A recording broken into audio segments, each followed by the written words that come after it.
Chapter 6, Think and Discuss. Number 86. It is generally more difficult to stop a heavy truck than a skateboard when they move at the same speed. Discuss why. They say why, it probably should be how. The moving skateboard could require more stopping force. And remember that if they're traveling at the same speed, the truck and the skateboard have definitely different masses. We don't assume it's a normal skateboard. Don't assume that it's a skateboard the size of a heavy truck or larger. And so if I'm trying to stop it, I'm applying impulse, which is a change of momentum, which is force times time. So remember that force and time sort of balance each other out. So one gets bigger, the other one gets smaller for the same momentum. Well, they don't have the same momentum here, but if I stop a truck over an hour or stop a skateboard over a hundredth of a second, you definitely have to apply a lot more force to the skateboard than you ordinarily would. Now, whether it is an hour versus a tenth of a second, I don't know if that's the right ratio, but if you exert the force on the skateboard over a shorter time and on the truck over a larger time, you can get a larger force, stopping force for the skateboard. 98.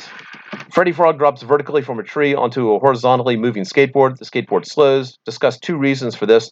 One in terms of the horizontal friction force between Freddy's feet and the skateboard, and one in terms of momentum conservation. So in this case right here, you have a skateboard that's going by, and then a frog drops onto it. So recognize that initially the momentum are in two different directions here. So the momentum of the frog initially does not affect the horizontal momentum.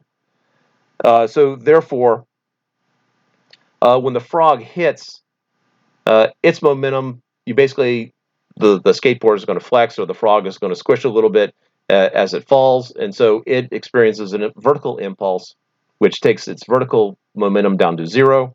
But the horizontally, basically all you've done is you magically have just added mass to the skateboard, and so the skateboard should slow down from a momentum point of view because it had some mass times its velocity. You now have added another mass, and the velocity's got to drop. In terms of friction, when the frog touches down on the skateboard, the skateboard's moving this way, so there's a friction force on the frog. Let's make sure I get this in the right direction. So if the skateboard's moving this way and the frog lands on it, if it were frictionless, the frog would move back this way. So there's friction on the frog in that direction, friction on the skateboard back. So you're applying a force to the skateboard opposite the direction it is moving, and therefore you're applying therefore if it's the friction's opposite direction of movement, acceleration's opposite direction of movement. In other words, acceleration and velocity are opposite directions, and therefore it will slow down. So that's 98. And I think that's it for the Think and Discuss from Chapter 6.